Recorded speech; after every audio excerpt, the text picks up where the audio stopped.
Hello students, welcome to our YouTube channel Champions Smart Classes. Today we will continue our chapter 2, that is Principles of Management. In our today's video, we will study what are the techniques of scientific management. As we know, F.W. Taylor is the father of scientific management. He gave the concept of scientific management. तो आज हम पढ़ेंगे 8 techniques जो F.W. Taylor ने दी है scientific principles के लिए. So today we will understand all the 8 techniques. So let's start students. So techniques of scientific management का जो सबसे पहला पॉइंट है that is functional foremanship. And as you can see this figure, this is looking so difficult but it is so simple and easy to understand. तो अब F.W. Taylor क्या कहते हैं? अब जो F.W. टेलर कहते हैं कि कोई भी कंपनी है वो कंपनी में क्या होता है, फंक्शन होता है और प्रोडक्शन होता है. तो इसको 2 पार्ट्स में डिवाइड कर देना चाहिए. So let's see the figure.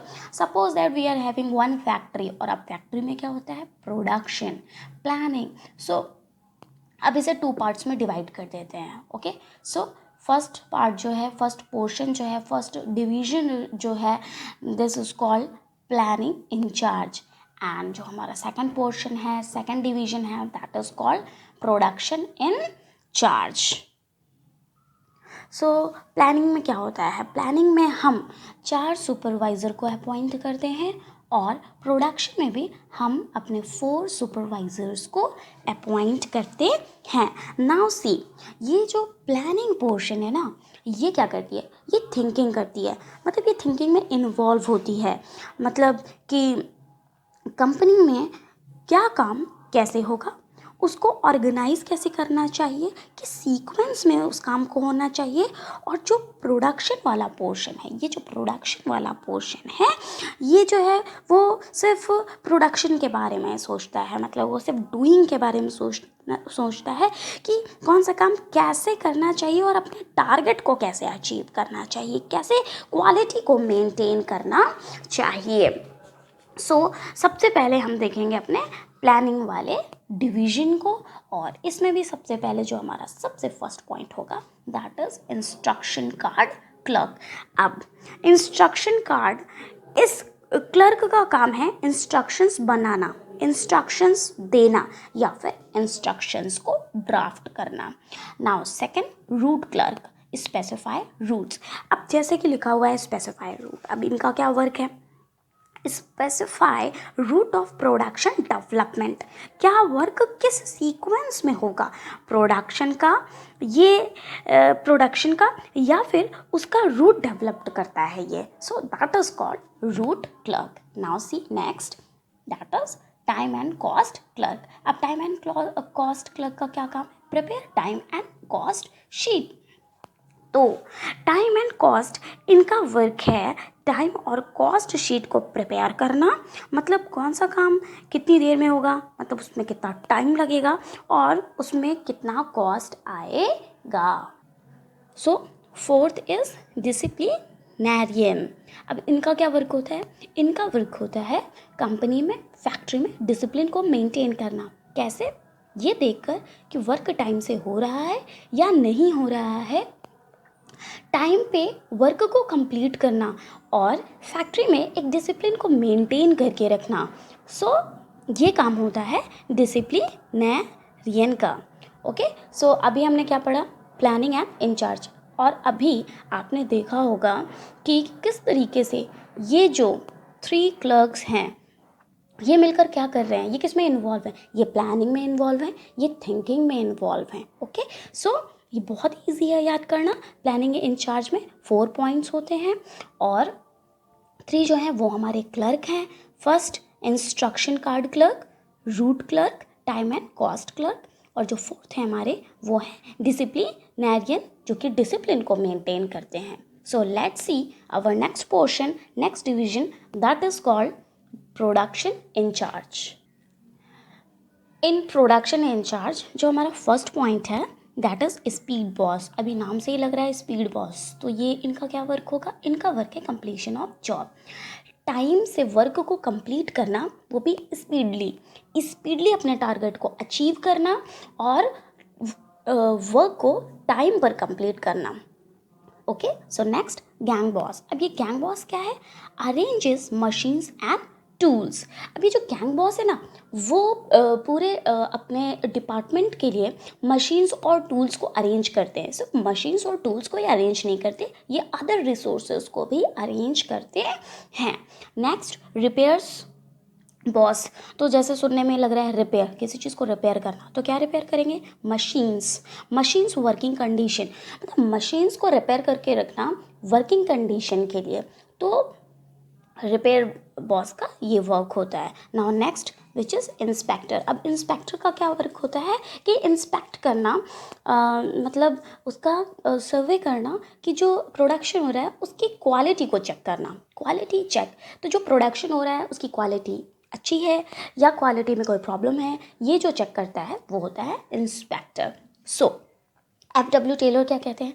आप FW टेलर कहते हैं कि कोई भी फैक्ट्री है, उस फैक्ट्री में प्रोडक्शन होता है, तो जब प्रोडक्शन होता है उसको 2 पार्ट्स में डिवाइड कर देना चाहिए और हर वर्क के लिए एक एक सुपरवाइज़र जो है वो अपॉइंट कर देना चाहिए। उससे क्या होता है, वो सुपरवाइज़र सिर्फ उस काम पर फोकस करेगा। तो प्लानिंग का हमने रिवाइज कर लिया था, तो अब प्रोडक्शन इंचार्ज का हम रिवाइज कर लेते हैं। स्पीड बॉस, इसमें 3 तो बॉस हैं, जैसे स्पीड बॉस, अब नाम से ही लग रहा है स्पीड बॉस, तो स्पीड बॉस क्या होगा? वर्क को स्पीड से कंप्लीट कराना और टाइम पर कंप्लीट कराना। गैंग बॉस क्या होता है? मशीन्स को अरेंज करना या अदर रिसोर्सेज को अरेंज करना उस डिपार्टमेंट के लिए। रिपेयर्स बॉस, अब नाम से ही लग रहा है कि मशीन्स को रिपेयर करना और उसे काम करने की कंडीशन में लाना। इंस्पेक्टर, नाम से ही लग रहा है इंस्पेक्टर है तो चेकिंग करेगा, सो इसमें क्वालिटी को चेक करना। अब ये जो 8 सुपरवाइजर्स हैं ये क्या करते हैं?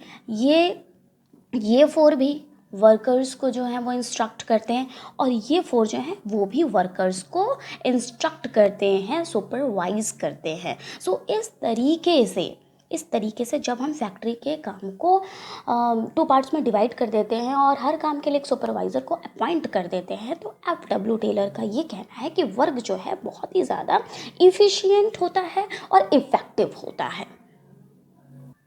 तो अब ये एग्ज़ाम में पूछा जाता है। अब ये जो एग्ज़ाम में पूछा जाता है तो as a 4 marker, as a 5 marker, तो जब ये आपसे पूछा जाएगा तो उसमें आपको बनाना होगा फिगर। यस, आपको फिगर बनाना होगा और फिगर बनाने से काफ़ी चीज़ें टीचर के सामने जो है वो क्लियर हो जाती हैं। जैसे आपके लिए लर्न करना इजी हो जाएगा, जैसे कि फैक्ट्री मैनेजर को 2 पार्ट्स में डिवाइड कर दिया, उसके 4 सुपरवाइज़र्स को आपने डिवाइड कर दिया, उनके वर्क को आपने नीचे जो है वो ड्रॉ कर दिया, उसको लिख दिया और उसके बाद आपने ये फिगर बना दिया। अब बात हुई इलेबोरेशन की, तो जो आपने ये नीचे पॉइंट्स लिख रखे हैं इनको आप इलेबोरेट कर दीजिए, आपको 4 और 5 मार्क्स बहुत ईजीली मिल जाएंगे क्योंकि आपको ये ईजिली लर्न होने वाला है। Now see our next technique, that is standardization and simplification of work। तो अब FW टेलर क्या कहते हैं? Develop standard as benchmark during production। Yes, कि प्रोडक्शन में एक स्टैंडर्ड होना चाहिए। स्टैंडर्ड जैसे कि कौन सी मशीन लगेगी, प्रोडक्शन का क्या स्टैंडर्ड होगा, कितना प्रोडक्शन होगा एक दिन में, क्या प्रोसेस होगा उसका, और क्या 1 बाय 1 प्रोसेस का स्टेप होगा। हर चीज़ हमें एक स्टैंडर्ड, हर चीज़ का एक स्टैंडर्ड सेट कर देना है जिससे कि काम जो होगा हमारा बहुत ही स्मूथली होगा और 1 बाय 1 कंप्लीट होता चला जाएगा। Now second point is simplification bye eliminating unnecessary work. जैसे कि FW टेलर ने हमें ये कहा है कि हमें जो है वर्क पर फोकस करना चाहिए बहुत ही सिंपल तरीके से। अब ऐसा नहीं है कि हमने अपना प्रोडक्शन बहुत ज़्यादा कर लिया, सपोज दैट कि हमने हमारे कंपनी को 1000 लैपटॉप्स बनाने हैं, अभी क्या हो रहा है, हमें लॉस हो रहा है। हम 1000 प्रोडक्शन तो कर रहे हैं बट हम लॉस में जा रहे हैं, तो उससे हमें कोई फ़ायदा नहीं है। तो FW टेलर ने कहा है कि भले ही प्रोडक्शन को थोड़ा कम कर दो, 1000 से 500 कर दो, बट उसको सिंपल वे में करो, उस पर फोकस करो, उसको उसमें एक स्टैंडर्ड दो, उसमें क्वालिटी दो। तो कंपनी ने क्या किया, 1000 से रिड्यूस करके अपना प्रोडक्शन 500 पे कर दिया और अब वो क्या देख रही है कि उसमें एक ग्रोथ है, उसको प्रॉफिट हो रहा है। क्यों हो रहा है? क्योंकि उसने अननेसेसरी वर्क को रिड्यूस कर दिया, उसने सिर्फ 500 प्रोडक्शन पर ध्यान दिया और उसके बाद उसने देखा कि वो अब अपने काम पर फोकस कर रही है, काम का सिंप्लीफिकेशन कर रही है और अपने टारगेट को अचीव कर रही है। Now see our third method, that is method study. One best way of performing job. तो टेलर ने ये कहा है कि कोई भी काम करने का जो है वो एक बेस्ट तरीका होता है। वो जो बेस्ट तरीका होता है पूरी कंपनी को, पूरे डिपार्टमेंट को उसी तरीके को फॉलो करना चाहिए। ऐसा नहीं है कि आप सब अपने अलग अलग तरीके से काम कर रहे हैं। उनका कहने का मतलब है कि एक काम करने का मेथड होता है, एक बेस्ट वे होता है, उसी बेस्ट वे को सबको फॉलो करना चाहिए। उससे क्या होगा, उससे ये होगा कि डिपार्टमेंट में, फैक्ट्री में एक यूनिफॉर्मिटी आएगी और एक जो काम होगा वो एक डिसिप्लिन में होगा, एक पैटर्न में होगा। सो जो टेलर हैं उन्होंने जो थर्ड टेक्निक दी है मेथड स्टडी, ये बहुत ही ज़्यादा इम्पॉर्टेंट है। Now see next technique, that is differential piece wage system. अब इसमें क्या होता है, इसमें टेलर कहते हैं कि differentiate between efficiency and inefficient worker.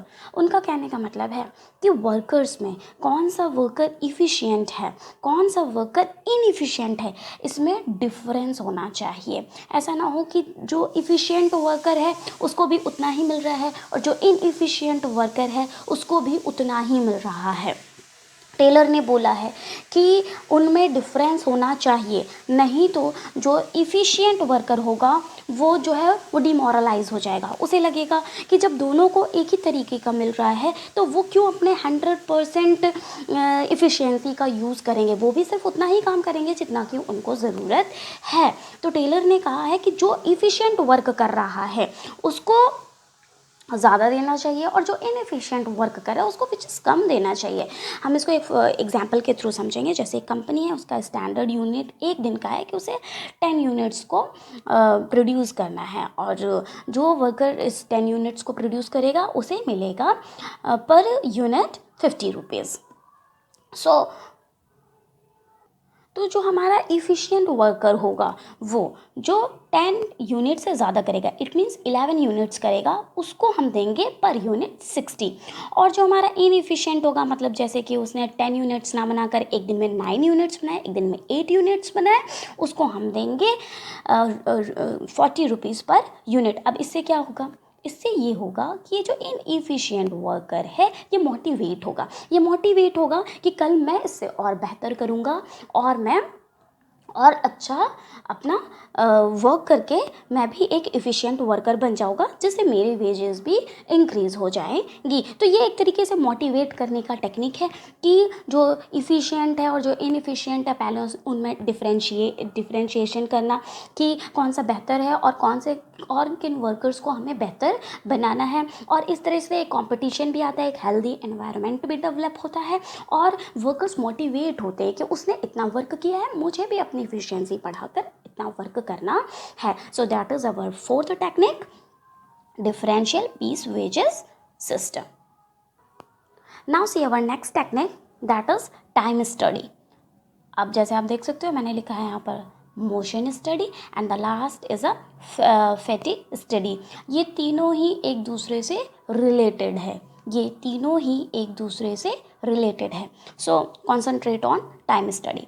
Standard time to fix standard target. Yes, किसी भी फैक्ट्री को, किसी भी कंपनी को एक टारगेट सेट करना होता है। टारगेट जैसे कि हमने पहले भी पढ़ा है कि टारगेट सेट करना होता है, बट इस टेक्निक का यूज़ क्या होता है, इस टेक्निक का यूज़ ये होता है कि जैसे कि कंपनी ने डिसाइड किया कि उसे 8 आवर्स में 8 यूनिट प्रोड्यूस करने हैं या फिर उसे 10 यूनिट प्रोड्यूस करने हैं। उसने ये डिसाइड किया कि उसे 10 यूनिट्स 8 आवर में प्रोड्यूस करने हैं। तो एक वर्कर जो फैक्ट्री में एंट्री करता है या जो कंपनी में एंट्री करता है उसको ये पता होना चाहिए कि उसे इस 8 आवर में इतना प्रोड्यूस करना है।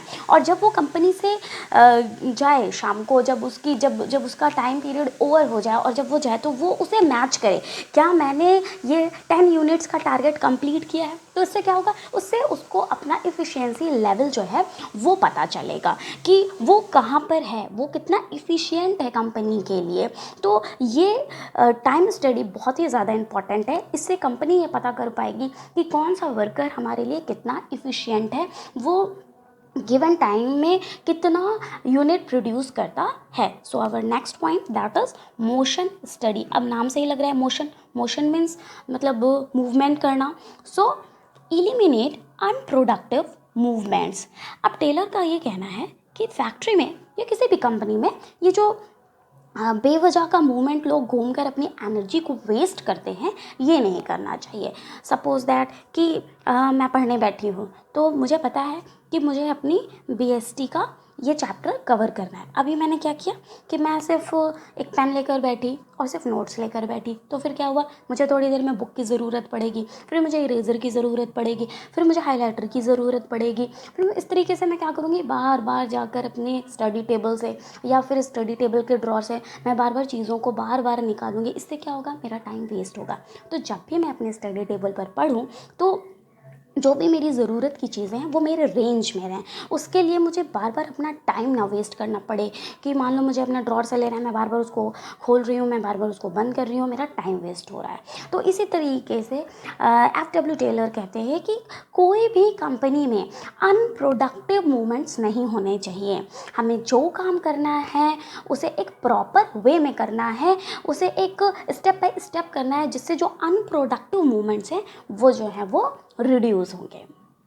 सो इस मोशन स्टडी में हमने क्या देखा कि जो वर्कर्स होते हैं वो जो अननेसेसरी जो अपना एनर्जी वेस्ट करते हैं, अपना टाइम वेस्ट करते हैं, वो टाइम कैसे वेस्ट करते हैं। जैसे अब उन्हें वाटर पॉइंट पे जाना है तो वो अपने वर्क प्लेस से वाटर पॉइंट पर जाते हैं, वहाँ से आते हैं तो वो बहुत दूर है, तो उन्हें जाने में टाइम लगता है, आने में टाइम लगता है। इससे क्या होता है, उनकी एनर्जी लॉस होती है और उनका माइंड भी डाइवर्टेड होता है। तो फैक्ट्री को इस चीज़ को स्टॉप करना चाहिए। Okay, so next move for our next seventh point, that is fatigue study. Fatigue means tiredness, मतलब थकावट। सो हमें क्या करना चाहिए, वर्कर्स की इफ़िशियंसी और उनके रेस्ट इंटरवल का भी ध्यान रखना चाहिए। रेस्ट इंटरवल का मतलब क्या है, जैसे कि हम स्कूल में पढ़ते हैं तो हमें भी एक ब्रेक मिलता है, हमारा भी लंच होता है। उससे क्या होता है, हम लंच करते हैं और उसके बाद जो है हम बहुत ही ज़्यादा लंच के बाद एनर्जेटिक फील करते हैं। जैसे हम घर में भी पढ़ाई करते हैं, अगर हमने 1-2 घंटे पढ़ाई कर ली है लगातार तो हमें भी 5 मिनट का ब्रेक चाहिए होता है। ऐसे उसी तरीके से मान लीजिए किसी कंपनी में 3 शिफ्ट्स चलती हैं, तो पहली शिफ्ट हुई 10 से 2, तो 10 से 2 हुई, उसके बाद उन्हें क्या चाहिए, उसके बाद उन्हें लंच का ब्रेक चाहिए, ठीक है। और सपोज दैट कि उनकी नेक्स्ट शिफ्ट जो है वो 2 से 5 है, तो उन्हें इसके बीच क्या चाहिए, उन्हें इसके बीच एक टी ब्रेक चाहिए। या फिर किसी कंपनी में अगर 3 शिफ्ट चलती हैं और कोई जो वर्कर है वो 2 शिफ्ट में अपना वर्क करना चाहता है, तो वो फर्स्ट शिफ्ट में और सेकंड शिफ्ट में अपना वर्क कंप्लीट कर सकता है, और जो अपना फर्स्ट शिफ्ट में और थर्ड शिफ्ट में अपना वर्क कंप्लीट कर सकता है, और जो उसकी सेकंड शिफ्ट होगी उसको वो इंटरवल की तरह यूज़ कर सकता है। अब इससे क्या होगा, इस स्टडी में इस बात का ध्यान देना चाहिए कि उन्हें रेस्ट इंटरवल्स मिल रहे हैं कि नहीं मिल रहे हैं, और उसका ड्यूरेशन क्या है, ये फिक्स्ड होना चाहिए। क्योंकि आप देखोगे कि जब वर्कर्स लंच के बाद आते हैं तो वो एक नई एनर्जी के साथ आते हैं, उनके अंदर एक नई तरीके की एक काम करने का एक अलग ही जो है वो एक जज्बा आ जाता है, थोड़ा सा वो फ्रेश अप हो जाते हैं। ओके, तो जो हमारा कंपनी है उसे वर्कर्स के रेस्ट इंटरवल्स पर ध्यान देना चाहिए, और वो उनकी क्या फ्रीक्वेंसी है इस पर भी ध्यान देना चाहिए, और लंच इंटरवल कितने ड्यूरेशन के होते हैं इस पर भी ध्यान देना चाहिए। So that is our last point, that is our last technique, mental revolution. Employees should develop positive thinking for each other. As we know कि हम पहले ही इसको पढ़ चुके हैं प्रिंसिपल्स ऑफ मैनेजमेंट में, मेंटल रेवोल्यूशन। अभी मेंटल रेवोल्यूशन क्या होता है, मेंटल रेवोल्यूशन वो होता है कंपनी में 2 लोग काम करते हैं, एम्प्लॉयर और एम्प्लॉय। अब ये एक दूसरे के बारे में निगेटिव थॉट्स रखते हैं। जैसे एम्प्लॉय सोचते हैं एम्प्लॉयर तो उन्हें अप्रिशिएट नहीं करते, उनकी उनको मोटिवेट नहीं करते, उनको इंसेंटिव्स नहीं देते, उनको रिवॉर्ड्स नहीं देते, उनके सजेशंस नहीं लेते, सिर्फ अपने ही सजेशंस को उनके ऊपर जो है वो थोप देते हैं। और एम्प्लॉयर समझते हैं कि जो एम्प्लॉय हैं वो तो वर्क करते ही नहीं है, चाहे उन्हें जितना अप्रिशिएट किया जाए वो वर्क नहीं करना चाहते, वो सिर्फ बैठे रहना चाहते हैं। तो ऐसे इन्वायरमेंट को रिड्यूस करना चाहिए, और रिड्यूस करके क्या करना चाहिए, एम्प्लॉयर्स को, एम्प्लॉय के सजेशंस को वेलकम करना चाहिए, उनके थॉट्स को वेलकम करना चाहिए, उन्हें रिवॉर्ड्स देना चाहिए, उन्हें अप्रिशिएट करना चाहिए। एम्प्लॉयज़ को भी इनके पॉजिटिव एक्शंस को, इनके पॉजिटिव स्टेप्स को अप्रिशिएट करना चाहिए। इन्हें इनके अप्रिशिएट किए हुए जो तरीके हैं उनको उनसे ये मोटिवेट होते हैं, और इससे क्या होता है, they should develop positive thinking for each other, और इससे क्या होता है, कंपनी का जो टारगेट है वो ईजिली कंप्लीट हो जाता है। So students, today we covered techniques of scientific management. उसके जो हमने 8 टेक्निक्स को पढ़ा है बहुत ही ईजिली वो आपको लर्न हो गया होगा। फर्स्ट जो हमारा फर्स्ट टेक्निक है that is functional foremanship, and second one is standardization and simplification of work. Third one is method study. Fourth one is differential piece wage system. And fifth one is study time. Sixth one is motion study. Seventh is fatigue study, and the last one is the mental revolution. So I hope you all are getting these points, and these are very important for your exam point of view. So all the best, and thank you so much.